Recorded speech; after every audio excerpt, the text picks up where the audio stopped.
तो दोस्तों fire tricks, जी हाँ दोस्तों, फाइनली इसका टीज़र रिलीज़ हो चुका है और ये भी हमें देखने को मिलने वाली है 2025 के अंदर। आज की इस वीडियो में हम इसी पर बात करेंगे, पूरी जानकारी आपको बताएगा इसके pre production, releasing, casting, fact, detail update के बारे में। तो वीडियो को हमारे साथ कंटिन्यू देखते रहें और उसके बारे में हम जानना चालू करते हैं। फ्लाइट रिस्क एक आगामी अमेरिकी एक्शन थ्रिलर फिल्म है जिसका निर्देशन मेल गिब्सन ने किया है और लेखन जेरेड रोसेनबर्ग ने किया है। फिल्म में मार्क वाहलबर्ग, टोफर ग्रेस और मिशेल डॉकरी मुख्य भूमिका में है। फ्लाइट रिस्क को संयुक्त राज्य अमेरिका में लायंसगेट द्वारा 24 जनवरी 2025 को रिलीज किया जाना है। आधार: एक अमेरिकी मार्शल एक सरकारी गवाह को मुकदमे के लिए ले जाता है जिस पर एक माफिया सरगना के साथ शामिल होने का आरोप है, लेकिन उसे पता चलता है कि उन्हें ले जाने वाला पायलट भी एक हत्यारा है जिसे मुखबिर की हत्या करने के लिए भेजा गया था। जब वे उसे वश में कर लेते हैं तो उन्हें एक साथ उड़ान भरने के लिए मजबूर होना पड़ता है क्योंकि उन्हें पता चलता है कि उन्हें खत्म करने की कोशिश कर रहे अन्य लोग भी हैं। गालना: मार्क वाहलबर्ग, डेरिल बूथ, एक हिटमैन और पायलट। टोफर ग्रेस विंस्टन, एक मुखबिर। मिशेल डॉकरी, मैरलिन हैरिस, एक डिप्टी यूएस मार्शल। उत्पादन, विकास। दिसंबर 2020 में जेरेड रोसेनबर्ग की पटकथा फ्लाइट रिस्क को हॉलीवुड में सबसे ज्यादा पसंद की जाने वाली अप्रकाशित पटकथाओं की साल की ब्लैक लिस्ट में चुना गया था। 2-3 मई 2023 में यह बताया गया कि मेल गिब्सन निर्देशन करेंगे और मार्क वाहलबर्ग अभिनय करेंगे। 4 जनवरी 2024 में टोफर ग्रेस और मिशेल डॉकरी कलाकारों में शामिल हो गए। 5 यह फिल्म आइकॉन प्रोडक्शंस और डेविस एंटरटेनमेंट कंपनी के बीच सहनिर्माण है। गिब्सन ने ब्रूस डेवी, जॉन डेविस और जॉन फॉक्स के साथ मिलकर फिल्म का निर्देशन और सहनिर्माण किया। 6 इसे लायंसगेट द्वारा मीडिया कैपिटल टेक्नोलॉजीज, एक फिल्म फाइनेंसिंग कंपनी 7 और हैमरस्टोन स्टूडियोज के सहयोग से प्रस्तुत किया गया है। 6 फिल्माने: मुख्य फोटोग्राफी जून 2023 में लास वेगास में शुरू हुई। 8 जुलाई 2023 में मेस्काइट, नेवादा में 2 दिनों के लिए फिल्मांकन हुआ। अलास्का में भी फिल्मांकन हुआ। 9 SAG-AFTRA ने फिल्म निर्माताओं को 2023 SAG-AFTRA हड़ताल के दौरान फिल्मांकन की अनुमति दी। 10 फिल्मांकन अगस्त 2023 में संपन्न हुआ। 9 वाहलबर्ग ने गंजे पायलट की भूमिका के लिए फिल्मांकन के दौरान गंजा टोपी पहनने के बजाय प्रत्येक दिन अपना सिर आंशिक रूप से मुंडवाया। 11 मुक्त करना: फ्लाइट रिस्क को लायंसगेट द्वारा संयुक्त राज्य अमेरिका में 24 जनवरी 2025 को रिलीज किया जाना है। 12 इसे मूल रूप से 18 अक्टूबर 2024 को नाटकीय रूप से रिलीज किया जाना था। 13 अवलोकन: गिब्सन ने जब पहली बार सिनेमाई परिदृश्य में प्रवेश किया तो उन्हें फिल्म समीक्षकों से बहुत अनुकूल टिप्पणियां मिलीं, साथ ही कई क्लासिक फिल्म सितारों से उनकी तुलना भी की गई। 1982 में विंसेंट कैनबी ने लिखा कि श्री गिब्सन युवा स्टीव मैकक्वीन की याद दिलाते हैं। मैं स्टार क्वालिटी को परिभाषित नहीं कर सकता, लेकिन जो भी हो, श्री गिब्सन में वह है। 15 गिब्सन की तुलना क्लार्क गेबल और हम्फ्री बोगार्ट के संयोजन से भी की जाती है। 16 मैड मैक्स सीरीज की फिल्मों, पीटर वियर की गैलीपोली 1981 और लेथल वेपन सीरीज की फिल्मों में गिब्सन की भूमिकाओं ने उन्हें एक्शन हीरो का लेबल दिलाया। 17 बाद में गिब्सन ने कई तरह की अभिनय परियोजनाओं में विस्तार किया, जिसमें मानव नाटक जैसे हेमलेट 1990 का फ्रेंको जेफिरेली फिल्म संस्करण और मेवरिक 1994 और व्हाट वीमेन वांट 2000 जैसी हास्य भूमिकाएं शामिल थीं। उन्होंने अभिनय से आगे बढ़कर निर्देशन और निर्माण में भी हाथ आजमाया। The man without A face 1993, ब्रेवहार्ट 1995, the passion of the Christ 2004 और एपोकैलिप्टो 2006। टाइम के जे स्कैगल ने गिब्सन की तुलना कैरी ग्रांट, शॉन कॉनरी और रॉबर्ट रेडफोर्ड से की। 17 कॉनरी ने एक बार सुझाव दिया था कि गिब्सन को कॉनरी के एम के लिए अगला जेम्स बॉन्ड खेलना चाहिए। गिब्सन ने भूमिका को ठुकरा दिया, कथित तौर पर। अभिनय 1985 में गिब्सन ने सिडनी में national institute of dramatic art से अध्ययन किया। 19 छात्रों के रूप में गिब्सन और अभिनेत्री जूडी डेविस ने रोमियो और जूलियट में मुख्य भूमिकाएं निभाईं और गिब्सन ने ए मिडसमर नाइट्स ड्रीम के एक प्रयोगात्मक उत्पादन में रानी टाइटेनिया की भूमिका निभाई। 1977 में स्नातक होने के बाद 21 गिब्सन ने तुरंत मैड मैक्स के फिल्मांकन पर काम करना शुरू कर दिया, लेकिन एक मंच अभिनेता के रूप में काम करना जारी रखा और एडिलेड में दक्षिण ऑस्ट्रेलिया की स्टेट थिएटर कंपनी में शामिल हो गए। गिब्सन की नाट्य क्रेडिट में वेटिंग फॉर गोडोट में एस्ट्रागन, जेफरी रश के विपरीत का किरदार और सिडनी में डेथ ऑफ ए सेल्समैन के 1982 के उत्पादन में बिफ लोमन की भूमिका शामिल है। NIDA में एक छात्र के रूप में गिब्सन ने 1977 की फिल्म समर सिटी में अपनी फिल्मी शुरुआत की, जिसके लिए उन्हें $400 का भुगतान किया गया था। 23 इसके बाद गिब्सन ने फिल्म मैड मैक्स 1979 में शीर्षक चरित्र निभाया। इस भूमिका के लिए उन्हें $9,000 का भुगतान किया गया था। फिल्म बनाने के तुरंत बाद उन्होंने साउथ ऑस्ट्रेलियन थिएटर कंपनी के साथ एक सीजन किया। इस अवधि के दौरान उन्होंने अपनी भावी पत्नी रॉबिन मूर के साथ एडिलेड में $30 प्रति सप्ताह का अपार्टमेंट साझा किया। मैड मैक्स के बाद गिब्सन ने फिल्म टिम 1979 में एक मानसिक रूप से धीमे युवा की भूमिका निभाई। 24 गिब्सन ऑस्ट्रेलियाई टेलीविजन श्रृंखला अतिथि भूमिकाओं में भी दिखाई दिए। वे धारावाहिक द सुलिवंस में नौसेना लेफ्टिनेंट रे हेंडरसन के रूप में, 25 पुलिस प्रक्रियात्मक कॉप शॉप में, 24 गिब्सन द्वितीय विश्व युद्ध की action film attack force Z के कलाकारों में शामिल हो गए, जो 1982 तक रिलीज नहीं हुई थी, जब गिब्सन एक बड़ा स्टार बन गए थे। निर्देशक पीटर वियर ने गिब्सन को प्रथम विश्व युद्ध के नाटक गैलीपोली 1981 में मुख्य भूमिका में लिया, जिसने गिब्सन को ऑस्ट्रेलियाई फिल्म संस्थान से एक और सर्वश्रेष्ठ अभिनेता का पुरस्कार दिलाया। 28 गैलीपोली ने गिब्सन को एक गंभीर, बहुमुखी अभिनेता की ख्याति दिलाने में भी मदद की और उन्हें हॉलीवुड एजेंट एड लिमाटो का खिताब दिलाया। सीक्वल मैड मैक्स 2 1982 अमेरिका में उनकी पहली हिट थी, जहां इसे द रोड वॉरियर के रूप में रिलीज किया गया था। पीटर वियर की romantic thriller the year of living dangerously 1982 में अपनी भूमिका के लिए गिब्सन को फिर से सकारात्मक नोटिस मिले। गिब्सन ने मैड मैक्स बियॉन्ड थंडरडोम 1985 में तीसरी बार मैक्स रॉकटेस्की की भूमिका निभाकर अपना पहला $1 मिलियन वेतन अर्जित किया। 29-30 गिब्सन की पहली अमेरिकी फिल्म मार्क रिडेल की ड्रामा द रिवर 1984 थी, जिसमें उन्होंने और सिसी स्पेसेक ने संघर्षरत टेनेसी किसानों की भूमिका निभाई थी। इसके बाद गिब्सन ने ऑस्ट्रेलियाई निर्देशक गिलियन आर्मस्ट्रांग की गॉथिक रोमांस मिसेज सोफेल 1984 में अभिनय किया। उन्होंने और मैथ्यू मोडाइन ने निंदा किए गए अपराधी भाइयों की भूमिका निभाई, जिनके विपरीत डायने कीटन वार्डन की पत्नी की भूमिका में थीं, जो बाइबिल पढ़ने के लिए उनसे मिलने जाती है। 1985 में लगातार 4 फिल्मों में काम करने के बाद गिब्सन ने अपने ऑस्ट्रेलियाई मवेशी स्टेशन पर लगभग 2 साल की छुट्टी ली। 31 वह लेथल वेपन 1987 में मार्टिन रिग्स की भूमिका निभाने के लिए लौटे, एक ऐसी फिल्म जिसने हॉलीवुड के अग्रणी व्यक्ति के रूप में उनकी स्थिति को मजबूत करने में मदद। इसके बाद गिब्सन ने लगातार 3 फिल्मों में अभिनय किया, जो 1990 में रिलीज हुई, bird on a wire, air America और हैमलेट। 1990 में एयर अमेरिका प्रीमियर में गिब्सन। 1990 के दशक के दौरान गिब्सन ने व्यावसायिक और व्यक्तिगत परियोजनाओं के बीच काम किया।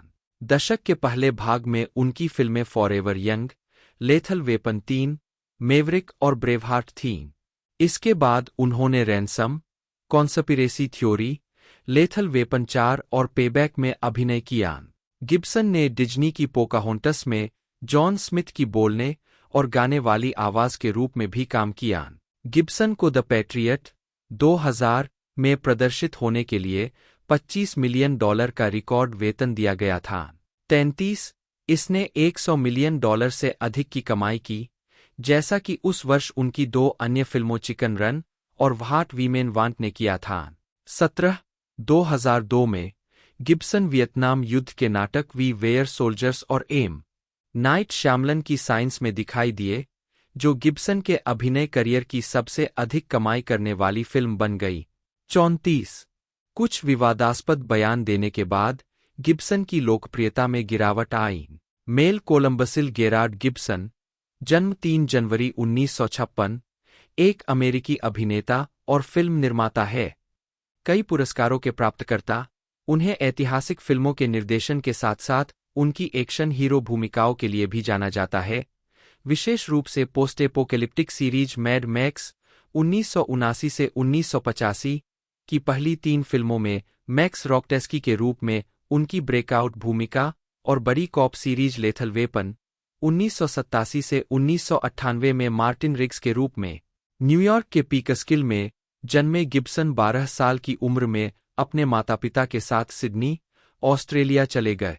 उन्होंने national institute of dramatic art में अभिनय का अध्ययन किया, जहां उन्होंने रोमियो और जूलियट के निर्माण में जूडी डेविस के साथ अभिनय किया। 1980 के दशक के दौरान उन्होंने एक प्रोडक्शन कंपनी आइकॉन एंटरटेनमेंट की स्थापना की।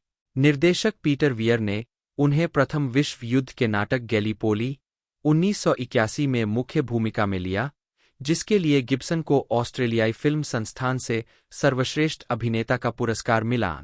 1995 में गिब्सन ने युद्ध फिल्म ब्रेवहार्ट का निर्माण, निर्देशन और अभिनय किया, जिसके लिए उन्होंने सर्वश्रेष्ठ निर्देशक के लिए गोल्डन ग्लोब पुरस्कार, सर्वश्रेष्ठ निर्देशक के लिए अकादमी पुरस्कार और सर्वश्रेष्ठ फिल्म के लिए अकादमी पुरस्कार जीता। बाद में उन्होंने the passion of the Christ 2004 का निर्देशन और निर्माण किया, जो एक बाइबिल नाटक था जो आर्थिक रूप से सफल और अत्यधिक विवादास्पद था। उन्हें 16वीं शताब्दी की शुरुआत में मेसोअमेरिका में सेट की गई एक्शन एडवेंचर फिल्म एपोकैलिप्टो 2006 के निर्देशन के लिए और अधिक आलोचनात्मक नोटिस मिला। इस अवधि के दौरान उनकी उल्लेखनीय अभिनय भूमिकाएं ransom 1996, payback 1999, what women want 2000, the patriot 2000 और साइंस 2002 में थी। कई कानूनी मुद्दों और विवादास्पद बयानों के सार्वजनिक रूप से लीक होने के बाद हॉलीवुड में गिब्सन की लोकप्रियता कम हो गई, जिससे उनके करियर पर असर पड़ा। इसके बाद उन्होंने एज ऑफ डार्कनेस 2010 और जोडी फोस्टर की द बीवर 2011 में अभिनय किया। 10 साल की अनुपस्थिति के बाद उनकी निर्देशन वापसी हैक्सॉ रिज 2016 ने 2 अकादमी पुरस्कार जीते। प्रारंभिक जीवन और शिक्षा। मेल कोलंबसिल गेरार्ड गिब्सन, एक का जन्म पीकस्किल, न्यूयॉर्क, 2 में 3 जनवरी 1956, 3 को आयरिश अमेरिकी मूल के परिवार में हुआ था। 11 बच्चों में से छठे और लेखक हटन गिब्सन और आयरिश मूल की एनी पेट्रीसिया नी रीली 1990 में मृत्यु हो गई के दूसरे बेटे थे। 2-4 गिब्सन की दादी ओपेरा कॉन्ट्राल्टो ईवा माइलोट 1875 से 1920 थीं, जिनका जन्म ऑस्ट्रेलिया में आयरिश माता-पिता के यहाँ हुआ था। 5 जबकि उनके दादा जॉन हटन गिब्सन दक्षिणी संयुक्त राज्य अमेरिका के 1 करोड़पति तंबाकू व्यवसायी थे। 6-7 गिब्सन के छोटे भाइयों में से एक डोनल भी एक अभिनेता है। गिब्सन का पहला नाम सेंट मेल्स कैथेड्रल से लिया गया। 8 उनका दूसरा नाम कोलमसिल 9 भी एक आयरिश संत के साथ साझा किया जाता है। 10 गिब्सन के पिता को 14 फरवरी 1968 को न्यूयॉर्क सेंट्रल रेलरोड के खिलाफ कार्य संबंधित चोट के मुकदमे में $1,45,000 अमेरिकी डॉलर 2023 में $270,450 के बराबर का पुरस्कार मिला था, और इसके तुरंत बाद उन्होंने अपने परिवार को वेस्ट पिम्बल, सिडनी, ऑस्ट्रेलिया में स्थानांतरित कर दिया। 11 उस समय गिब्सन की उम्र 12 साल थी। अपनी दादी के मूल ऑस्ट्रेलिया में जाना आर्थिक कारणों से था, और उनके पिता की उम्मीद थी कि ऑस्ट्रेलियाई रक्षा बल वियतनाम युद्ध के दौरान उनके सबसे बड़े बेटे को भर्ती करने से मना कर देंगे। 12 अपने हाई स्कूल के वर्षों के दौरान गिब्सन को न्यू साउथ वेल्स के वाहरोंगा में सेंट लियो कैथोलिक कॉलेज में क्रिश्चियन ब्रदर्स के मंडली के सदस्यों द्वारा शिक्षित किया गया था। 13-14 आजीविका मई 2018 में यह घोषणा की गई थी कि गिब्सन द्वितीय विश्व युद्ध पर आधारित एक फिल्म का निर्देशन करेंगे जिसका नाम डिस्ट्रॉयर होगा। 64 हैक्सॉ रिज की तरह ही डिस्ट्रॉयर भी प्रशांत थिएटर में ओकिनावा की लड़ाई से निपटेगा, हालांकि एक अलग मोर्चे से। यह यूएसएस लेफी डीडी 724 के चालक दल की वीरतापूर्ण कहानी पर आधारित होगा, जिन्होंने अपने जहाज को 22 कामिकेज हमलों से बचाया था। सितंबर 2018 में यह घोषणा की गई थी कि गिब्सन 1969 की फिल्म द वाइल्ड बंच के रीमेक का निर्देशन और सहलेखन करेंगे। 65 मई 2019 में डेडलाइन ने बताया कि गिब्सन माइकल फेसपेंडर, जेमी फॉक्स और पीटर डिंकलेज को इस परियोजना में अभिनय करने के लिए मना रहे थे। जेरी ब्रुकहाइमर फिल्म का निर्माण करेंगे और वार्नर ब्रदर्स परियोजना को वित्तपोषित और रिलीज करेंगे। 66 2021 में लेथल वेपन के निर्देशक रिचर्ड डोनर की मृत्यु के बाद गिब्सन ने कहा है कि वह लेथल वेपन 5 का निर्देशन करेंगे और उसमें अभिनय भी करेंगे। 67 मई 2023 में यह घोषणा की गई कि गिब्सन मार्क वाहलबर्ग अभिनीत फ्लाइट रिस्क नामक एक फिल्म का निर्देशन करेंगे। लायंसगेट द्वारा रिलीज होने के लिए तैयार फिल्म में वाहलबर्ग एक खतरनाक अपराधी को मुकदमे के लिए ले जाने वाले पायलट की भूमिका में होंगे। 68 बाद में बताया गया कि फिल्म की शूटिंग 16 जून को लास वेगास में शुरू हो गई थी। कथित तौर पर फिल्मांकन सैगेफ्ट्रा हड़ताल से अप्रभावित था, इसे एक स्वतंत्र परियोजना के रूप में छूट दी गई थी। 69 निर्देशन शैली गिब्सन ने अपने निर्देशकों, खास तौर पर जॉर्ज मिलर, पीटर वियर और रिचर्ड डोनर को फिल्म निर्माण की कला सिखाने और निर्देशक के तौर पर उन्हें प्रभावित करने का श्रेय दिया है। निर्देशक के तौर पर गिब्सन कभी-कभी अपने अभिनेताओं से लाल जोकर की नाक पहनकर गंभीर दृश्य करवाकर सेट पर तनाव को कम करते हैं। 70 हेलेना बोनहम कार्टर ने उनके बारे में कहा, उनका हास्यबोध बहुत ही बुनियादी है। यह थोड़ा शौचालय जैसा है और बहुत परिष्कृत नहीं है। 71 गिब्सन ने एपोकैलिप्टो के 2005 के टीजर ट्रेलर में सिगरेट पीते हुए खुद का एक फ्रेम डाला। 72 फिल्म में काम मुख्य लेख मेल गिब्सन फिल्मोग्राफी गिब्सन का स्क्रीन एक्टिंग करियर 1976 में ऑस्ट्रेलियाई टेलीविजन सीरीज द सुलिवंस में एक भूमिका के साथ शुरू हुआ। अपने करियर में गिब्सन 63 फिल्मों में नजर आए, जिनमें मैड मैक्स और लेथल वेपन फिल्म सीरीज शामिल है। अभिनय के अलावा गिब्सन ने ब्रेवहार्ट और the passion of the Christ सहित 6 फिल्मों का निर्देशन भी किया है, 11 फिल्मों का निर्माण किया है और 3 फिल्में लिखी है। मेल गिब्सन द्वारा अभिनीत या निर्देशित फिल्मों ने अकेले संयुक्त राज्य अमेरिका में 2.5 बिलियन अमेरिकी डॉलर से अधिक की कमाई की है। 73-74 गिब्सन की फिल्मोग्राफी में टेलीविजन सीरीज, फीचर फिल्में, टेलीविजन फिल्में और एनिमेटेड फिल्में शामिल है। मैड मैक्स श्रृंखला मुख्य लेख मैड मैक्स फ्रेंचाइजी गिब्सन को जॉर्ज मिलर की मैड मैक्स में चमड़े से ढके पोस्टेपोकैलिक उत्तरजीवी की भूमिका में सफल भूमिका मिली। स्वतंत्र रूप से वित्तपोषित ब्लॉकबस्टर ने उन्हें एक अंतर्राष्ट्रीय स्टार बनाने में मदद की। संयुक्त राज्य अमेरिका में अभिनेताओं के ऑस्ट्रेलियाई लहजे को अमेरिकी लहजे के साथ डब किया गया था। 75 मूल फिल्म ने 2 सीक्वल बनाए। मैड मैक्स 2 उत्तरी अमेरिका में द रोर वॉरियर के रूप में जाना जाता है और मैड मैक्स 3 उत्तरी अमेरिका में मैड मैक्स बियॉन्ड थंडरडोम के रूप में जाना जाता है। चौथी film mad max fury road 2015 Tom Hardy के साथ शीर्षक भूमिका में बनाई गई थी।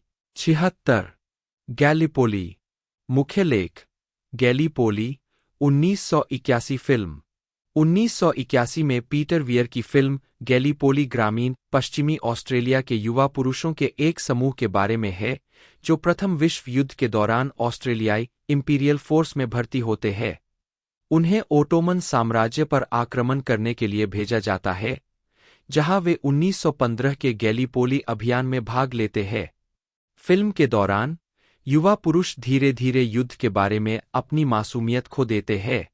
फिल्म का चरमोत्कर्ष विनाशकारी ऑस्ट्रेलियाई आक्रमण पर केंद्रित है, जिसे नेक की लड़ाई के रूप में जाना जाता है। पीटर वियर ने गिब्सन को फ्रैंक डन की भूमिका में लिया, जो एक आयरिश ऑस्ट्रेलियाई आवारा था जो ब्रिटिश साम्राज्य के लिए लड़ने के बारे में गहरी निराशावादी सोच रखता था। निर्देशक के लिए एक फोटो सत्र में भाग लेने के बाद नवागंतुक मार्क ली को आदर्शवादी आर्ची हैमिल्टन की भूमिका निभाने के लिए चुना गया था। गिब्सन ने बाद में याद किया, मैंने पहले एक फिल्म के लिए ऑडिशन दिया था और उन्होंने मुझे शुरू में ही बता दिया था, मैं तुम्हें इस भूमिका के लिए नहीं चुनूंगा, तुम्हारी उम्र इतनी नहीं है। लेकिन आने के लिए धन्यवाद, मैं बस तुमसे मिलना चाहता था। उन्होंने मुझे बताया कि वे मुझे कुछ साल बाद गैलीपोली के लिए चाहते थे क्योंकि मैं एक आदर्श ऑस्ट्रेलियाई नहीं था। उनके पास मार्क ली था, एक स्वर्गदूत जैसा दिखने वाला आदर्श ऑस्ट्रेलियाई बच्चा, और वे आधुनिक संवेदनशीलता की कोई चीज चाहते थे। उन्हें लगा कि दर्शकों को अपने समय से जुड़ने के लिए किसी की जरूरत है। 77 गिब्सन ने बाद में कहा कि गैलीपोली वास्तव में एक युद्ध फिल्म नहीं है, यह सिर्फ पृष्ठभूमि है। यह वास्तव में दो युवकों की कहानी है। समीक्षकों द्वारा प्रशंसित फिल्म ने गिब्सन के करियर को आगे बढ़ाने में मदद की। 78 उन्होंने ऑस्ट्रेलियाई फिल्म संस्थान से अग्रणी भूमिका में सर्वश्रेष्ठ अभिनेता का पुरस्कार जीता। 28 खतरनाक ढंग से जीने का साल करेंगे जब स्क्रिप्ट वास्तव में असाधारण होगी। 2010 में गिब्सन एज ऑफ डार्कनेस में दिखाई दिए, जिसने 2002 के बाद से उनकी पहली अभिनीत भूमिका को चिह्नित किया। 36 और यह BBC mini series Age of Darkness का रूपांतरण था। 37 उसी वर्ष जून में गिब्सन टेक्सास के ब्राउनसविले में थे, जहां वे फिल्म गेट द ग्रिंगो के दृश्यों की शूटिंग कर रहे थे, जो मेक्सिको की एक कठिन जेल में बंद एक पेशेवर अपराधी के बारे में थी।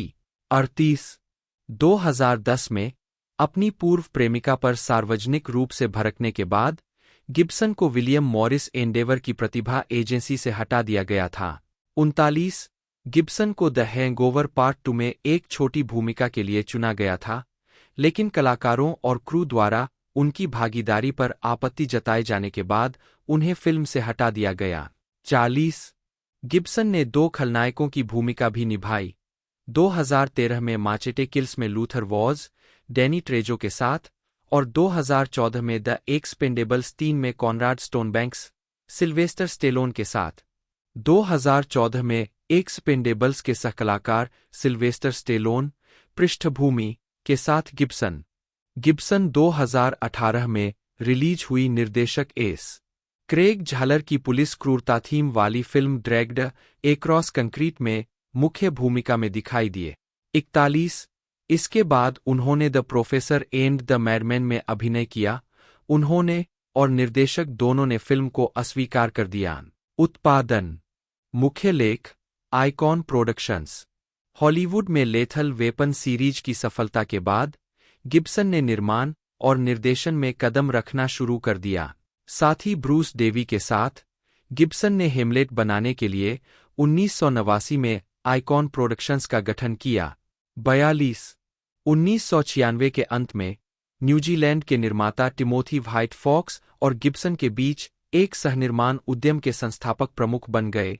43 जिसे फॉक्स आइकॉन कहा जाता है, जो सिडनी में फॉक्स स्टूडियो ऑस्ट्रेलिया में स्थित है। कंपनी एक भी फिल्म बनाने में विफल रही, दिसंबर 1999 में बंद हो गई। 44 गिब्सन ने टेलीविजन के लिए कई प्रोजेक्ट्स का निर्माण किया है, जिसमें थ्री स्टूज पर एक बायोपिक और 2008 पीबीएस डॉक्यूमेंट्री कैरियर शामिल है। आइकॉन सिर्फ एक प्रोडक्शन कंपनी से बढ़कर ऑस्ट्रेलिया और न्यूजीलैंड में एक अंतर्राष्ट्रीय वितरण कंपनी और फिल्म प्रदर्शक भी बन गई है। 45 गिब्सन को 2023 की फिल्म साउंड ऑफ फ्रीडम के कार्यकारी निर्माता के रूप में श्रेय दिया जाता है, जो एक सच्ची कहानी पर आधारित फिल्म है जो बच्चों की तस्करी के विषय पर घूमती है। 46 रास्ते पर लाने वाला। रॉबर्ट डाउनी जूनियर के अनुसार स्टूडियो के अधिकारियों ने 1989 में गिब्सन को निर्देशन की कोशिश करने के लिए प्रोत्साहित किया, एक विचार जिसे उन्होंने उस समय ठुकरा दिया था। 47 गिब्सन ने अपने निर्देशन की शुरुआत 1993 में the man without A face से की। इसके 2 साल बाद ब्रेवहार्ट ने की, जिसने गिब्सन को सर्वश्रेष्ठ निर्देशक का एकेडमी पुरस्कार दिलाया। गिब्सन ने लंबे समय से फ़ारेनहाइट 451 के रीमेक का निर्देशन करने की योजना बनाई थी, लेकिन 1999 में शेड्यूलिंग संघर्षों के कारण परियोजना को अनिश्चित काल के लिए स्थगित कर दिया गया था। 48 गिब्सन को जनवरी 2001 में हेमलेट के लॉस एंजिल्स स्टेज प्रोडक्शन में रॉबर्ट डाउनी जूनियर का निर्देशन करना था, लेकिन डाउनी के ड्रग रिलैप्स ने परियोजना को समाप्त कर दिया। 50 सितंबर 2002 में गिब्सन ने घोषणा की कि वह अरामी और लैटिन में द पैशन नामक एक फिल्म का निर्देशन करेंगे, जिसमें कोई उपशीर्षक नहीं होगा क्योंकि उन्हें उम्मीद थी कि वे फिल्मी कहानी के साथ भाषा की बाधाओं को पार कर सकेंगे। 51 2004 में उन्होंने विवादास्पद film the passion of the Christ को उपशीर्षक के साथ रिलीज किया, जिसे उन्होंने सहलिखा, सहनिर्मित और निर्देशित किया। यह फिल्म उस समय यूएस बॉक्स ऑफिस पर 370, 782, 930 की बिक्री के साथ सबसे अधिक कमाई करने वाली R-रेटेड फिल्म बन गई। 52 गिब्सन ने ABC नेटवर्क के लिए कंप्लीट सेवेज के कुछ एपिसोड निर्देशित किए। 2006 में उन्होंने एक्शन एडवेंचर फिल्म एपोकैलिप्टो का निर्देशन किया, जो गैरअंग्रेजी भाषा में विरल संवाद दिखाने वाली उनकी दूसरी फिल्म थी। गिब्सन ने लियोनार्डो डिकैप्रियो अभिनीत वाइकिंग युग के दौरान सेट की गई एक फिल्म का निर्देशन करने की मंशा व्यक्त की है। The passion of the Christ और एपोकैलिप्टो की तरह वह चाहते हैं कि इस काल्पनिक फिल्म में उस समय की भाषाओं में संवाद हों। 53 हालांकि डिकैप्रियो ने अंततः इस परियोजना से बाहर निकलने का विकल्प चुना। 54 2012 के एक साक्षात्कार में गिब्सन ने घोषणा की कि परियोजना, जिसका उन्होंने बरसरकर शीर्षक दिया है, अभी भी आगे बढ़ रही थी। 55 2011 में यह घोषणा की गई थी कि गिब्सन ने जो एजटेरहास से मैकाबीज के बारे में एक पटकथा लिखवाई थी, फिल्म का वितरण वार्नर ब्रदर्स पिक्चर्स द्वारा किया जाना है। घोषणा से काफी विवाद उत्पन्न हुआ। 56 अप्रैल 2012 में एजटेरहास ने गिब्सन को एक पत्र लिखा जिसमें उन पर मैकाबीज के बारे में उनकी फिल्म को नुकसान पहुंचाने का आरोप लगाया क्योंकि वह यहूदियों से नफरत करता है, और निजी घटनाओं की एक श्रृंखला का हवाला दिया जिसके दौरान उसने कथित तौर पर गिब्सन को अत्यधिक नस्लवादी विचार व्यक्त करते हुए सुना था। हालांकि एक निजी पत्र के रूप में लिखा गया था, बाद में इसे एक फिल्म उद्योग की वेबसाइट पर प्रकाशित किया गया था। 57 जवाब में गिब्सन ने कहा कि वह अभी भी फिल्म बनाने का इरादा रखते हैं, लेकिन इसे एजटेरहास की पटकथा पर आधारित नहीं करेंगे, जिसे उन्होंने घटिया कहा था।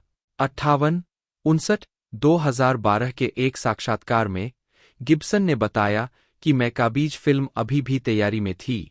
उन्होंने बताया कि वह विद्रोह के बाइबिल के विवरण की ओर आकर्षित हुए क्योंकि यह अमेरिकी ओल्ड वेस्ट शैली से मिलता जुलता है। 55 2007 में गिब्सन। जून 2016 में गिब्सन ने घोषणा की कि वह ब्रेवहार्ट के पटकथा लेखक रांडेल वालेस के साथ मिलकर the passion of the Christ का सीक्वल बनाएंगे, जो यीशु के पुनरुत्थान पर केंद्रित होगा। 60 नवंबर 2016 की शुरुआत में गिब्सन ने स्टीफन कोलबर्ट के साथ द लेट शो में खुलासा किया कि सीक्वल का शीर्षक the passion of the Christ resurrection होगा। उन्होंने यह भी कहा कि परियोजना शायद 3 साल दूर हो सकती है, क्योंकि यह एक बड़ा विषय है। 61 जनवरी 2023 में यह बताया गया कि सीक्वल का फिल्मांकन उसी वर्ष के अंत में शुरू होगा। 62 नवंबर 2016 में फिल्म समीक्षक मैट जोलर सीच ने गिब्सन को संयुक्त राज्य अमेरिका में प्रमुख धार्मिक फिल्म निर्माता के रूप में नामित किया। 63 दुर्भाग्यवश हमने एक दृश्य काट दिया जहां आप वास्तव में उस चरित्र एडवर्ड द्वितीय को जान पाते और उसकी दुर्दशा और उसके दर्द को समझ पाते, लेकिन इसने फिल्म को पहले भाग में ही इतना रोक दिया कि आप सोचने लगे यह कहानी कब शुरू होगी। 95 मसीह का जुनून। मुख्य लेख the passion of the Christ. Gibson ने the passion of the Christ 2004 नामक फिल्म का निर्देशन, निर्माण, सहलेखन और वित्तपोषण किया, जिसमें जीसस जिम कैविजेल के जुनून और मृत्यु का वर्णन किया गया था। फिल्म को सिर्फ अरामी, लैटिन और हिब्रू में शूट किया गया था। गिब्सन मूल रूप से फिल्म को बिना उपशीर्षक के रिलीज करना चाहते थे, लेकिन अंतः थिएटर प्रदर्शन के लिए उन्होंने इसे रिलीज करने से मना कर दिया। फिल्म को अलग-अलग तरह की समीक्षाएं मिली, जिसमें हिंसा की बहुत प्रशंसा से लेकर आलोचना तक शामिल थी।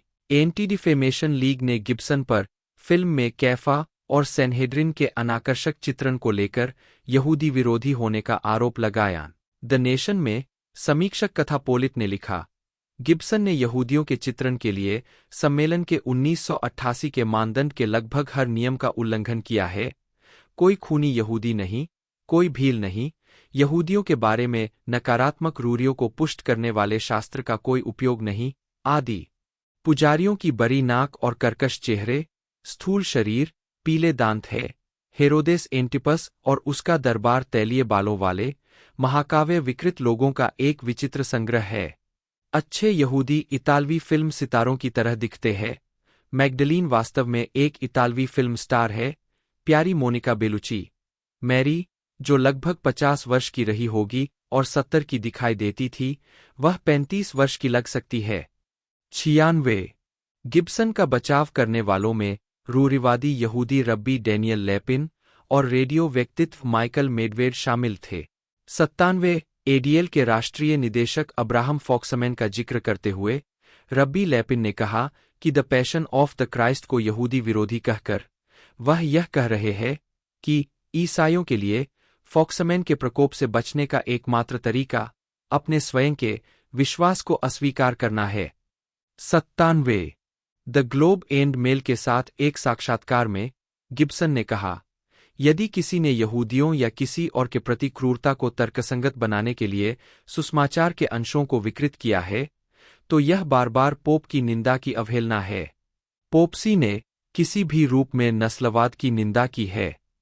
यीशु सभी समय के पापों के लिए मर गया और मैं दोषी होने की पंक्ति में सबसे पहले खड़ा होऊंगा। 98 आखिरकार लगातार मीडिया हमलों ने गिब्सन को क्रोधित करना शुरू कर दिया। जब हटन गिब्सन के होलोकॉस्ट इनकार का इस्तेमाल द न्यूयॉर्क टाइम्स के लेखक फ्रैंक रिच द्वारा उनके बेटे की फिल्म पर हमला करने के लिए किया गया, 99 तो क्रोधित मेल गिब्सन ने जवाब दिया, मैं उसे मारना चाहता हूं। मैं उसकी आंतें एक छड़ी पर चाहता हूं। मैं उसके कुत्ते को मारना चाहता हूं।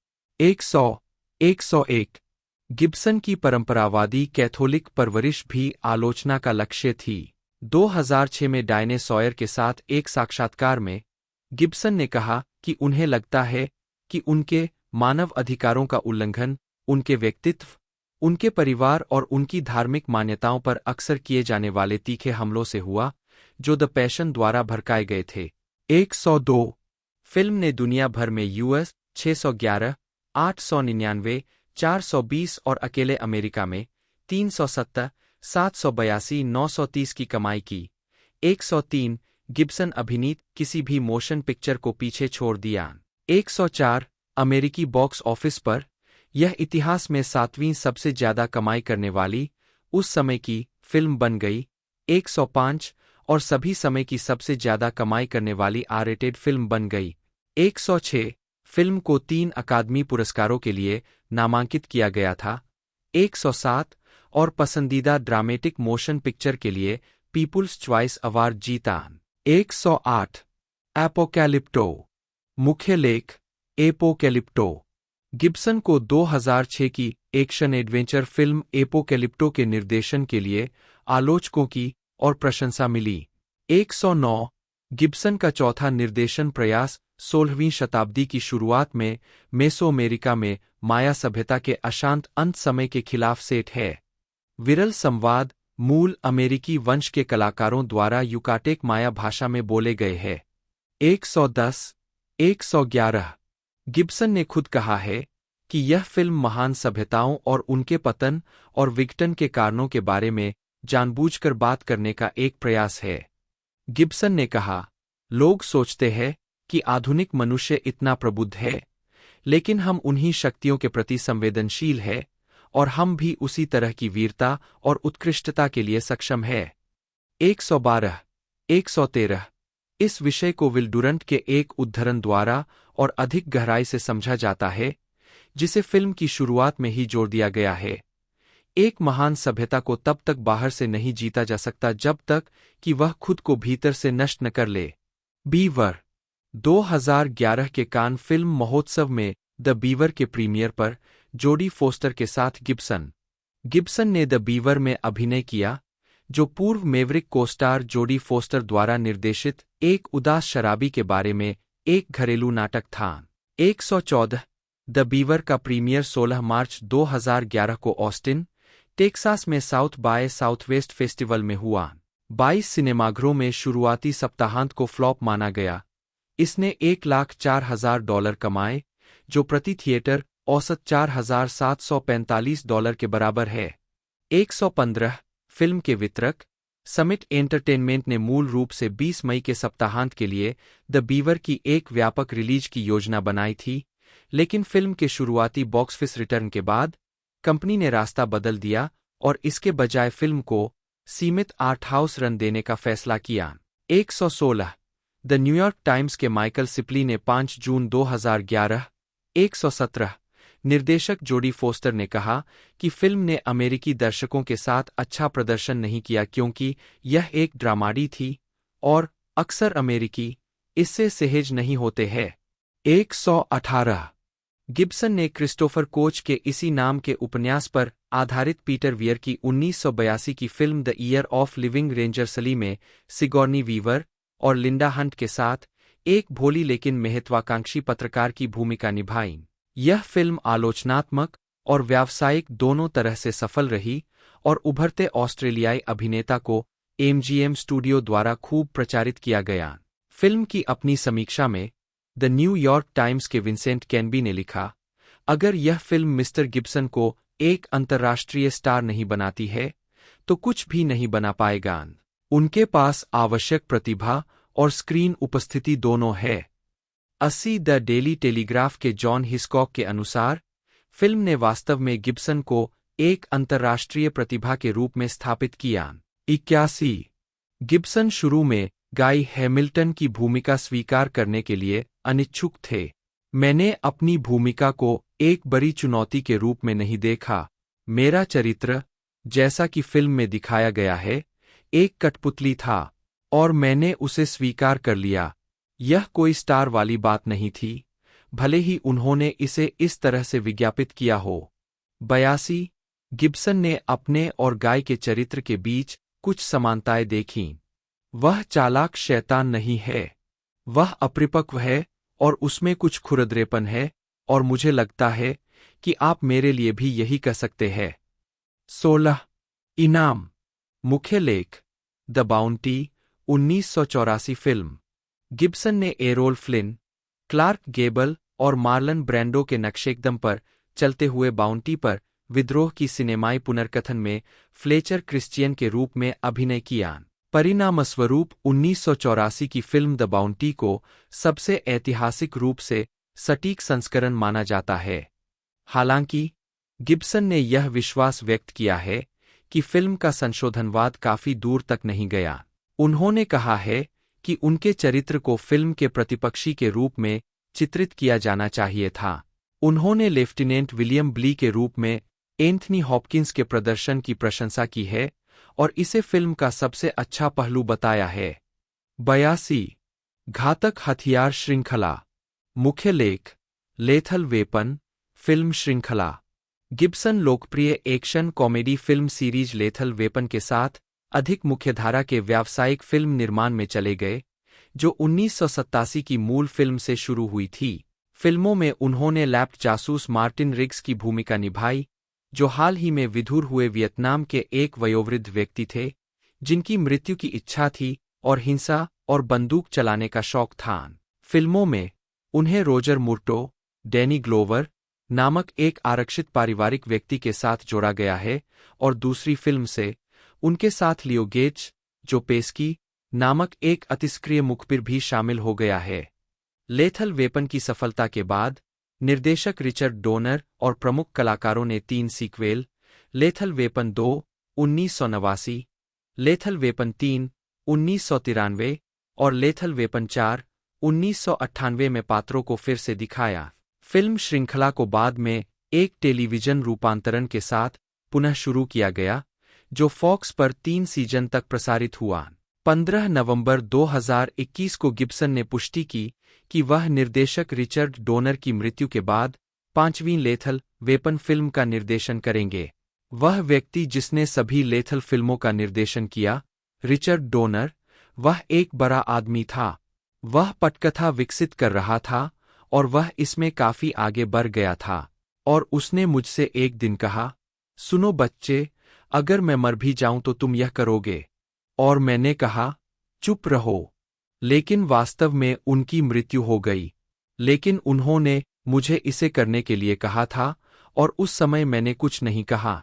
उन्होंने यह बात अपनी पत्नी और स्टूडियो और निर्माता से कही। इसलिए मैं 5वीं फिल्म का निर्देशन करूंगा, गिब्सन ने कहा। 84 जून 2024 में गिब्सन ने इंस्पायर मी पॉडकास्ट के साथ एक साक्षात्कार में पुष्टि की कि वह लेथल वेपन फ्रेंचाइजी की 5वीं किस्त का निर्देशन करेंगे और यह फिल्म डोनर के विजन और प्रभाव के प्रति सच्ची रहेगी। 85-86 गिब्सन ने यह भी कहा कि वह और ग्लोवर रिग्स और मर्टॉफ की अपनी अपनी भूमिकाएं निभाने के लिए वापस आएंगे। 87 छोटा गाँव, मुख्य लेख, हेमलेट, 1990 फिल्म।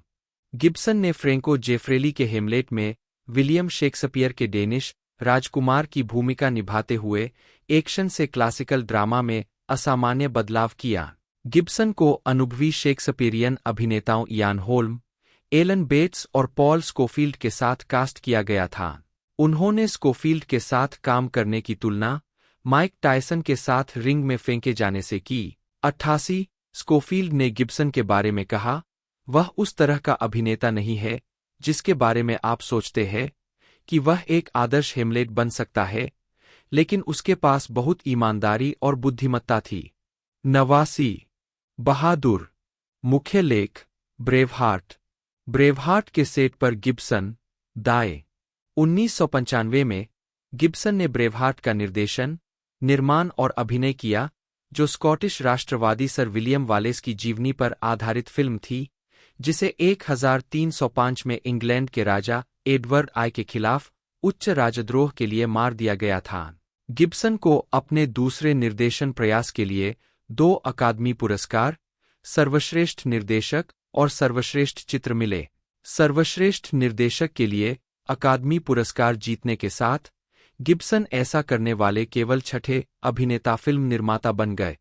90 ब्रेवहार्ट ने स्कॉटिश राष्ट्रवादी आंदोलन को प्रभावित किया और ऐतिहासिक महाकाव्य की फिल्म शैली को पुनर्जीवित करने में मदद की।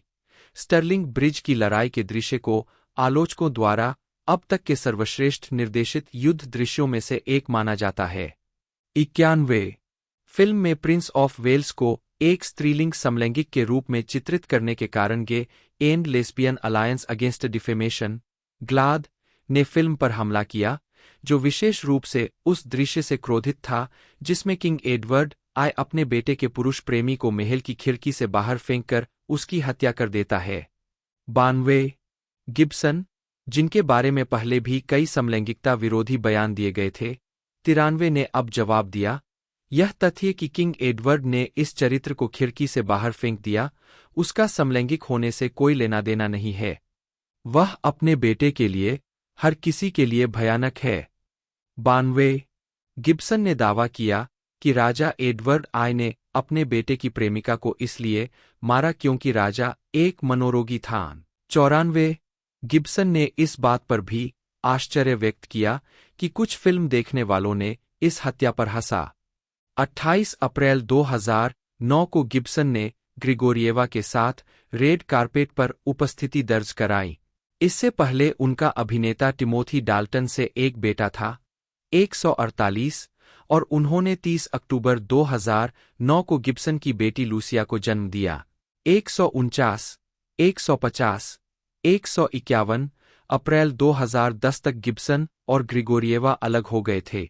152, 21 जून 2010 को ग्रिगोरिएवा ने गिब्सन के खिलाफ एक निरोधक आदेश दायर किया ताकि उसे उससे और उनके बच्चे से दूर रखा जा सके। अगले दिन गिब्सन के उनके बच्चे के साथ संपर्क के संबंध में निरोधक आदेश को संशोधित किया गया। 153 गिब्सन ने 25 जून 2010 को ग्रिगोरिएवा के खिलाफ निरोधक आदेश प्राप्त किया। 153 154 गिब्सन की 2011 में एल सेगुंडो पुलिस विभाग के साथ बुकिंग से ली गई तस्वीर। 155 ग्रिगोरिएवा ने गिब्सन पर घरेलू हिंसा का आरोप लगाया, जिसके कारण जुलाई 2010 में लॉस एंजिल्स काउंटी शेरिफ विभाग ने जांच की। 156 157 9 जुलाई 2010 को कथित तौर पर ग्रिगोरिएवा की ओर गिब्सन द्वारा निर्देशित एक शेखी की कुछ ऑडियो रिकॉर्डिंग इंटरनेट पर पोस्ट की गईं। 158 उसी दिन गिब्सन को उनकी एजेंसी विलियम मॉरिस एंडेवर ने छोड़ दिया। 158 गिब्सन की अलग हो चुकी पत्नी रॉबिन ने अदालत में एक बयान दायर किया जिसमें कहा गया कि उसने कभी भी गिब्सन से किसी भी तरह के दुर्व्यवहार का अनुभव नहीं किया। 159 जबकि फोरेंसिक विशेषज्ञों ने कुछ टेपों की वैधता पर सवाल उठाया है, उस समय गिब्सन ने खुद इनकार नहीं किया कि वे सटीक थे। 160 मार्च 2011 में मेल गिब्सन डेडलाइन हॉलीवुड के साथ एक साक्षात्कार में गिब्सन ने अपने पुराने दोस्तों वूपी गोल्डबर्ग और जोडी फोस्टर के प्रति आभार व्यक्त किया, जिन दोनों ने उनके बचाव में सार्वजनिक रूप से बात की थी। रिकॉर्डिंग के बारे में गिब्सन ने कहा, मैंने कभी भी किसी के साथ उनके लिंग, जाति, धर्म या कामुकता के आधार पर बुरा या भेदभावपूर्ण व्यवहार नहीं किया है। हालांकि मैं कुछ लोगों को ऐसा सोचने के लिए दोषी नहीं ठहराता, क्योंकि उन्होंने उन लीक टेपों पर जो बकवास सुनी है, जिन्हें संपादित किया गया है। आपको यह सब एक तर्कहीन, गर्मागरम चर्चा में टूटने की ऊंचाई पर, एक बहुत ही अस्वस्थ रिश्ते से बाहर निकलने की कोशिश करते हुए उचित संदर्भ में रखना होगा। यह समय का एक बहुत ही भयानक क्षण है, जो एक व्यक्ति से एक दिन के अंतराल में कहा गया, और यह दर्शाता नहीं है कि मैं वास्तव में क्या मानता हूं या मैंने अपने पूरे जीवन में लोगों के साथ कैसा व्यवहार किया है। 142 उसी साक्षात्कार में गिब्सन ने कहा, मुझे केस खत्म करने और फिर भी अपनी बेगुनाही बनाए रखने की अनुमति दी गई। इसे वेस्ट प्ली 162 कहा जाता है, और यह ऐसा कुछ नहीं है जिसकी अभियोजक आमतौर पर अनुमति देते हैं। लेकिन मेरे मामले में अभियोजक और न्यायाधीश इस बात पर सहमत हुए कि यह सही काम था। मैं इसे सालों तक लड़ सकता था और शायद यह ठीक से निकल जाता, लेकिन मैंने इसे अपने बच्चों और अपने परिवार के लिए खत्म कर दिया। यह एक ऐसा सर्कस होने वाला था। आप अपने जीवन में अन्य लोगों को इस सीवर में अनावश्यक रूप से नहीं घसीटते हैं, इसलिए मैं मार खाऊंगा और आगे बढ़ूंगा। 142 अगस्त 2011 में गिब्सन ने ग्रिगोरिएवा के साथ समझौता किया, जिसे $7,50,000, संयुक्त कानूनी हिरासत और कैलिफोर्निया के शेरमैन ओक्स में एक घर दिया गया, जब तक कि उनकी बेटी लूसिया 18 साल की नहीं हो जाती। 2013 में ग्रिगोरिएवा ने अपने वकीलों पर मुकदमा दायर किया, उन पर एक खराब समझौते पर हस्ताक्षर करने की सलाह देने का आरोप लगाया, जिसमें एक शर्त भी शामिल थी कि गिब्सन के खिलाफ कानूनी कार्रवाई करने से उसका वित्तीय समझौता प्रभावित होगा। 163 रोजलिंड रॉस 2014 तक गिब्सन पूर्व चैंपियन घुड़सवार वाल्टर और लेखक रोजलिंड रॉस के साथ रिश्ते में है। 164 165 रॉस ने 20 जनवरी 2017 को लॉस एंजिल्स में अपने बेटे और गिब्सन के नवे बच्चे लार्स जेरार्ड को जन्म दिया। 166 निवेश। गिब्सन एक प्रॉपर्टी निवेशक है जिनके पास कैलिफोर्निया के मालिबू, कोस्टा रिका में कई लोकेशन, फिजी में एक निजी द्वीप और ऑस्ट्रेलिया में कई प्रॉपर्टी है। 168 दिसंबर 2004 में गिब्सन ने कीवा घाटी में अपना 300 एकड़ 1.2 किलोमीटर 2 ऑस्ट्रेलियाई फार्म $6 मिलियन में बेच दिया। स्पष्टीकरण की आवश्यकता। 169 इसके अलावा दिसंबर 2004 में गिब्सन ने जापान के टोक्यू कॉरपोरेशन से फिजी में मैगो द्वीप को $15 मिलियन में खरीदा। मैगो के मूल निवासियों के वंशज, जिन्हें 1860 के दशक में विस्थापित किया गया था, ने खरीद का विरोध किया है। गिब्सन ने कहा कि उनका इरादा अविकसित द्वीप के प्राचीन पर्यावरण को बनाए रखना था।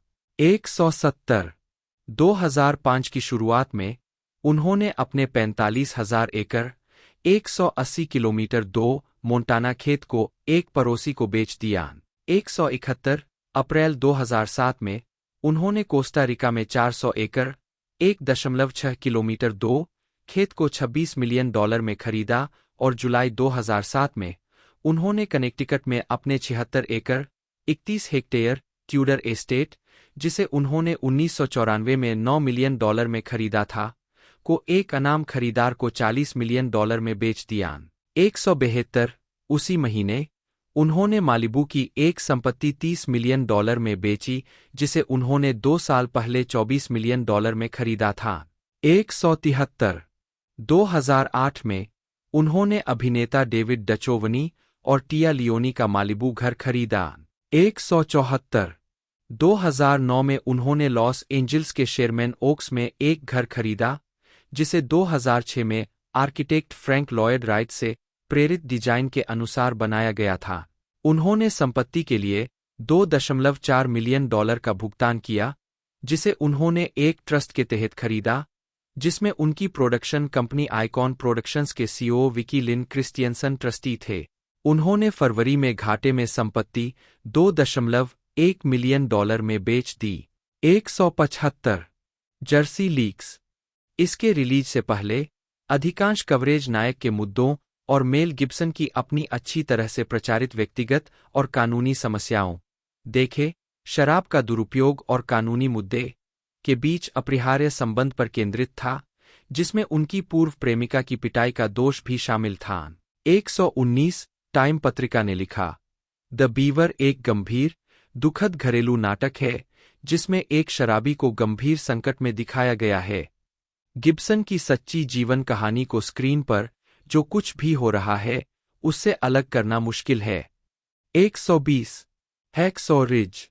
2014 में गिब्सन ने हैक्सॉ रिज का निर्देशन करने के लिए हस्ताक्षर किए, जो कि द्वितीय विश्व युद्ध का नाटक था, जो कि कर्तव्यनिष्ठ आपत्तिकर्ता डेसमंड टी डॉस की सच्ची कहानी पर आधारित था, जिसे एंड्रयू गारफील्ड ने निभाया था। 121 फिल्म का प्रीमियर सितंबर 2016 में 73वें वेनिस फिल्म फेस्टिवल में हुआ। 122 और इसे न्यूजीलैंड हेराल्ड ने रेव रिव्यूज कहा। 123 124 इसने कई पुरस्कारों के लिए नामांकन प्राप्त किया या जीता, जिसमें बेस्ट पिक्चर के लिए गोल्डन ग्लोब नामांकन, गिब्सन के लिए सर्वश्रेष्ठ निर्देशक और गारफील्ड के लिए सर्वश्रेष्ठ अभिनेता शामिल है। हैक्सॉ रिज को सर्वश्रेष्ठ फिल्म, सर्वश्रेष्ठ निर्देशक, सर्वश्रेष्ठ अभिनेता, सर्वश्रेष्ठ साउंड एडिटिंग, सर्वश्रेष्ठ साउंड मिक्सिंग और सर्वश्रेष्ठ फिल्म एडिटिंग के लिए अकादमी पुरस्कार के लिए भी नामांकित किया गया था। 125 126 127 128 फिल्म ने दुनिया भर में $164 मिलियन की कमाई की, जो इसकी उत्पादन लागत से 4 गुना अधिक थी। 129 व्यक्तिगत जीवन। अपनी मां की वजह से गिब्सन के पास आयरिश और अमेरिकी दोहरी नागरिकता है। 130 गिब्सन एक ऑस्ट्रेलियाई स्थायी निवासी भी है। 131 132 133 134 रिश्ते। रोबिन डेनिस मूर। 1988 में 7वें अकादमी पुरस्कार समारोह में गिब्सन और मूर। गिब्सन की मुलाकात रॉबिन डेनिस मूर से 1977 में हुई। 135 मैड मैक्स फिल्माने के तुरंत बाद दक्षिण ऑस्ट्रेलिया के एडिलेड में। उस समय रॉबिन एक डेंटल नर्स थीं और मेल दक्षिण ऑस्ट्रेलियाई थिएटर कंपनी के लिए काम करने वाली एक अज्ञात अभिनेत्री थीं। 136 7 जून 1980 को मेल और रॉबिन ने न्यू साउथ वेल्स के फॉरेस्टविले में एक कैथोलिक चर्च में शादी कर ली। 137 उनकी एक बेटी है, हन्ना बी। 1980 2006 में केनी वेन शेफर्ड से शादी की और 6 बेटे हैं, जुड़वां एडवर्ड और Christian b. 1982, William b. 1985, Louis b. 1988, Milo B. 1990 और थॉमस बी। 1999 और 2024 तक 7 पोते पोतियां।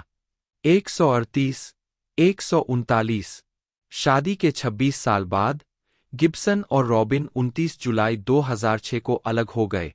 140 141 2011 के एक साक्षात्कार में गिब्सन ने कहा कि अलगाव मालिबू में नशे में गाड़ी चलाने के लिए उनकी गिरफ्तारी के अगले दिन शुरू हुआ। 142 रॉबिन गिब्सन ने 13 अप्रैल 2009 को आपसी मतभेदों का हवाला देते हुए तलाक के लिए अर्जी दी।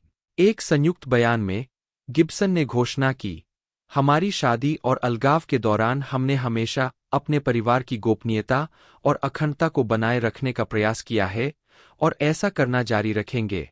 9 तलाक की अर्जी मार्च 2009 में तस्वीरों के जारी होने के बाद दी गई, जिसमें उन्हें एक समुद्र तट पर 1 साल से अपनी लिव इन गर्लफ्रेंड, रूसी गीतकार और पियानोवादक ओक्साना ग्रिगोरिएवा को गले लगाते हुए दिखाया गया था। 143 144 गिब्सन का तलाक 23 दिसंबर 2011 को अंतिम रूप से हुआ था और उनकी पूर्व पत्नी के साथ समझौता हॉलीवुड के इतिहास में $400 मिलियन से अधिक का सबसे बड़ा समझौता बताया गया था। 145 कथित तौर पर जोड़े के बीच कोई पूर्व समझौता नहीं था, क्योंकि कैलिफोर्निया एक सामुदायिक संपत्ति वाला राज्य है। 146 रॉबिन गिब्सन को उनके पति द्वारा उनकी शादी के दौरान अर्जित की गई हर चीज का आधा हिस्सा मिला।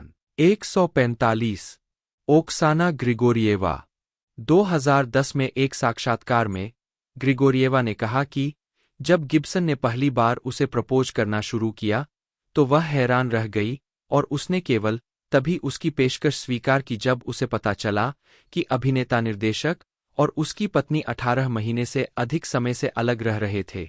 ग्रिगोरिएवा ने कहा, उसने मेरे लिए बहुत सारी कविताएं लिखी। यह बहुत सुंदर, प्रभाववादी, एक नुकीला, आधुनिक आयम्बिक पेंटामीटर की तरह था। मेल की भाषा पर बहुत अच्छी पकड़ है, वह शब्दों के साथ शानदार है। 147 जर्सी लीक्स में गिब्सन के अपतटीय खातों और व्यवसाय का उपयोग करने के रिकॉर्ड का खुलासा हुआ। धन प्रबंधन फर्म क्लेनवॉट बेंसन के पास 20,000 से अधिक व्यक्तियों के रिकॉर्ड मौजूद थे। 176 परोपकार 2007 में चैरिटी मेंडिंग किड्स इंटरनेशनल के लिए आयोजित क्रिसमस पार्टी में गिब्सन, उनकी पूर्व पत्नी रोबिन इस चैरिटी की अध्यक्ष थीं। गिब्सन और उनकी पूर्व पत्नी ने विभिन्न चैरिटी में काफी मात्रा में धन का योगदान दिया है, जिनमें से एक है हीलिंग द चिल्ड्रन। संस्थापकों में से एक क्रिस एम्बल्टन के अनुसार गिब्सन ने दुनिया भर में जरूरतमंद बच्चों को जीवन रक्षक चिकित्सा उपचार प्रदान करने के लिए लाखों डॉलर दिए। 177 178 उन्होंने पुनर्जागरण कलाकृति की बहाली का भी समर्थन किया। 179 और एनआईडीए को लाखों डॉलर दिए। 180 गिब्सन ने मध्य अमेरिका में कुंवारी वर्षा वन के अंतिम क्षेत्र की रक्षा करने और माया सभ्यता के उद्गम स्थल में पुरातात्विक उत्खनन के लिए धन जुटाने हेतु एल मिराडोर बेसिन परियोजना को $5 लाख का दान दिया। 181 जुलाई 2007 में गिब्सन ने स्वदेशी आबादी के लिए दान की व्यवस्था करने हेतु फिर से मध्य अमेरिका का दौरा किया। गिब्सन ने कोस्टा रिकन के राष्ट्रपति ऑस्कर एरियस से मुलाकात कर धन को कैसे प्रवाहित किया जाए, इस पर चर्चा की। 182 उसी महीने के दौरान गिब्सन ने गैलप, न्यू मैक्सिको में स्थित एक टायर रिसाइक्लिंग फैक्ट्री के लिए ग्रीन रबर ग्लोबल नामक एक मलेशियाई कंपनी को वित्तीय सहायता देने का वचन दिया। 183 सितंबर 2007 में सिंगापुर की एक व्यावसायिक यात्रा के दौरान गिब्सन 2011 में एक साक्षात्कार में गिब्सन ने अपने परोपकारी कार्यों के बारे में कहा, यह आपको परिप्रेक्ष्य देता है। यह मेरी गलतियों में से एक है। आप अपने आप पर बहुत अधिक ध्यान केंद्रित करते हैं, जो हमेशा आपके मानस या किसी और चीज के लिए सबसे स्वस्थ चीज नहीं होती है। यदि आप अन्य लोगों के बारे में सोचने के लिए थोड़ा समय निकालते हैं, तो यह अच्छा है। यह उत्थानशील है। 186 धर्म और राजनीति। आस्था। गिब्सन का पालन पोषण एक सेडेवेकेंटिस्ट परंपरावादी कैथोलिक के रूप में हुआ था, जो द्वितीय वेटिकन परिषद के बाद से सभी पोपों की वैधता को अस्वीकार करते हैं और मानते हैं कि होली सी वर्तमान में रिक्त है। 12 उनके पिता हटन गिब्सन एक उत्साही सेडेवेकेंटिस्ट और होलोकॉस्ट इनकारकर्ता थे, जो मजबूत यहूदी विरोधी विचार रखते थे और विभिन्न षड्यंत्र सिद्धांतों का समर्थन करते थे। 187 the passion of the Christ के फिल्मांकन के दौरान स्थानीय पुजारियों और फ्रांस के परंपरावादी institute of Christ the king pope के साथ पूर्ण सामंजस्य में एक गैर सेडेवेकेंटिस्ट समूह के पुजारियों से उनकी रोजाना मुलाकात होती थी। 188 जब उनसे एक्स्ट्रा एक्लेसियाम नुल्ला सालस के कैथोलिक सिद्धांत के बारे में पूछा गया, तो गिब्सन ने जवाब दिया, चर्च के बाहर के लोगों के लिए कोई मुक्ति नहीं है। मैं इस पर विश्वास करता हूं। इसे इस तरह से कहे, मेरी पत्नी एक संत है। वह मुझसे कहीं बेहतर इंसान है। ईमानदारी से, वह एपिस्कोपेलियन चर्च ऑफ इंग्लैंड है। वह प्रार्थना करती है। वह ईश्वर में विश्वास करती है। वह यीशु को जानती है। वह उस चीज में विश्वास करती है। और अगर वह ऐसा नहीं करती है, तो यह उचित नहीं है। वह मुझसे बेहतर है। लेकिन यह कुर्सी से एक घोषणा है। मैं इसके साथ चाहता हूं। 189 जब उनसे पूछा गया कि क्या जॉन 14:06 एक असहिष्णु स्थिति है, तो उन्होंने कहा कि यीशु के बलिदान के गुणों के माध्यम से, यहां तक कि जो लोग यीशु को नहीं जानते हैं वे भी बचाए जा सकते हैं, लेकिन उसके माध्यम से। 190 गिब्सन के परिचित फादर विलियम फुल्को ने 2009 में कहा कि गिब्सन न तो पोप और न ही वेटिकन टू को नकारते हैं। फिर भी 2021 तक गिब्सन ने church of the Holi family में भाग लिया, जो एक परंपरावादी चर्च है जिसकी स्थापना उन्होंने दक्षिणी कैलिफोर्निया में की और फंड किया। 191 गिब्सन ने डायने सॉयर से कहा है कि उनका मानना है कि गैर कैथोलिक और गैर ईसाई स्वर्ग जा सकते हैं। 102 192 1990 में बारबरा वाल्टर्स के साथ एक साक्षात्कार में गिब्सन ने कहा, केवल ईश्वर ही जानता है कि हमें कितने बच्चे पैदा करने चाहिए और हमें उन्हें स्वीकार करने के लिए तैयार रहना चाहिए। कोई भी व्यक्ति खुद यह तय नहीं कर सकता कि इस दुनिया में कौन आएगा और कौन नहीं। यह निर्णय हमारा नहीं है।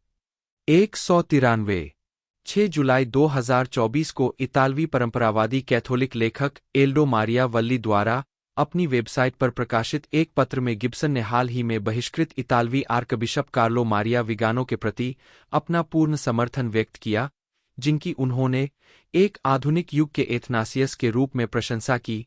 उन्होंने कहा कि वे उनके साथ इस बात पर सहमत है कि वेटिकन टू का पोस्ट काउंसिलर चर्च एक नकली चर्च है और जॉर्ज बर्गोग्लियो द्वारा एक विद्वत्तापूर्ण कहा जाना और बहिष्कृत किया जाना सम्मान के एक बैज की तरह है, जब आप मानते हैं कि वह एक पूर्ण धर्मत्यागी है और आपको एक झूठी संस्था से निष्कासित करता है। उन्होंने यह भी कहा कि मैं आपके साथ हूं और मुझे उम्मीद है कि बर्गोग्लियो मुझे अपने झूठे चर्च से भी बहिष्कृत कर देंगे। 194 राजनीति। जुलाई 1995 में प्लेबॉय के साथ एक साक्षात्कार में गिब्सन ने कहा कि राष्ट्रपति बिल क्लिंटन एक निम्न स्तर के अवसरवादी थे और कोई उन्हें बता रहा था कि क्या करना है। उन्होंने कहा कि रोड्स छात्रवृत्ति युवा पुरुषों और महिलाओं के लिए स्थापित की गई थी जो नई विश्व व्यवस्था के लिए प्रयास करना चाहते हैं, और यह मार्क्सवाद के लिए एक अभियान था। 195 गिब्सन ने बाद में इस तरह के षड्यंत्र के सिद्धांतों से पीछे हटते हुए कहा, यह ऐसा था, अरे हमें एक साजिश बताओ। इसलिए मैंने यह बात रखी, और अचानक ऐसा लगा जैसे मैं सुसमाचार की सच्चाई बोल रहा था, इस सारी राजनीतिक बकवास का समर्थन कर रहा था, जैसे कि मैं इसमें विश्वास करता हूं। 196 उसी 1995 के प्लेबॉय साक्षात्कार में गिब्सन ने महिलाओं को पुजारी के रूप में नियुक्त करने के खिलाफ तर्क दिया। 197 2004 में उन्होंने सार्वजनिक रूप से करदाता वित्त पोषित भ्रूण स्टेम सेल अनुसंधान के खिलाफ आवाज उठाई जिसमें मानव भ्रूण की क्लोनिंग और विनाश शामिल है। 198 मार्च 2005 में उन्होंने टेरी शियावो मामले के परिणाम की निंदा की, जिसमें शियावो की मौत को राज्य द्वारा अनुमोदित हत्या के रूप में संदर्भित किया गया। 199 गिब्सन ने मार्च 2004 में इराक युद्ध पर सवाल उठाए। 200 2006 में गिब्सन ने कहा कि उनकी फिल्म एपोकेलिप्टो में दर्शाया गया भय फैलाने वाला मुझे थोड़ा राष्ट्रपति बुश और उनके लोगों की याद दिलाता है। 201 बाद में उन्होंने 2016 में कहा कि वह युद्धविरोधी है, लेकिन योद्धाओं द्वारा किए गए बलिदानों की सराहना करते हैं। 202 गिब्सन ने फिल्म निर्माता माइकल मूर और उनकी डॉक्यूमेंट्री फ़ारेनहाइट 9/11 की प्रशंसा की, जब उन्हें और मूर को 2005 के पीपुल्स च्वाइस अवार्ड्स में सम्मानित किया गया। 203 गिब्सन के आइकन प्रोडक्शंस ने मूल रूप से मूर की फिल्म को वित्तपोषित करने पर सहमति व्यक्त की, लेकिन बाद में मीरामैक्स फिल्म्स को अधिकार बेच दिए। मूर ने कहा कि उनके एजेंट एरी इमानुएल ने दावा किया कि शीर्ष रिपब्लिकन ने गिब्सन को यह बताने के लिए बुलाया व्हाइट हाउस में और निमंत्रण मिलने की उम्मीद न करें। 204 आइकन के प्रवक्ता ने इस कहानी को खारिज करते हुए कहा, हम कभी भी विवाद से नहीं भागते। आपको उस कंपनी के बारे में सोचना होगा जिसने अभी-अभी the passion of the Christ को रिलीज किया है। 205 2011 में एक साक्षात्कार में गिब्सन ने कहा, राजनीति की पूरी अवधारणा यह है कि वे हमेशा आपको यह पेश करते हैं। मैं पंक्तियों के बीच पढ़ने के लिए एक अखबार लाऊंगा। आपको उनके द्वारा निर्धारित फार्मूलों का पालन क्यों करना है, और लोग उन पर बहस करते हैं, और वे सभी एक बॉक्स में हैं। और आप फॉक्स को CNN पर और CNN को फॉक्स पर नजर रखते हैं। कभी-कभी मैं समाचार का एक हिस्सा देखता हूं और यह मुझे पागलपन लगता है। मैं चुपचाप उम्मीदवारों का समर्थन करता हूं। मैं उम्मीदवारों के लिए ढोल पीटने नहीं जाता, लेकिन मैंने एक उम्मीदवार का समर्थन किया है, और यह पूरी तरह से एक अलग दुनिया है। एक बार जब आप इसके संपर्क में आते हैं, 1 या 2 बार या जितनी भी बार, अगर आप तथ्यों को जानते हैं और देखते हैं कि उन्हें कैसे प्रस्तुत किया जाता है, तो यह दिमाग को चकरा देने वाला होता है। यह एक बहुत ही डरावना क्षेत्र है, लेकिन मैं वोट करता हूं। मैं वहां जाता हूं और लीवर खींचता हूं।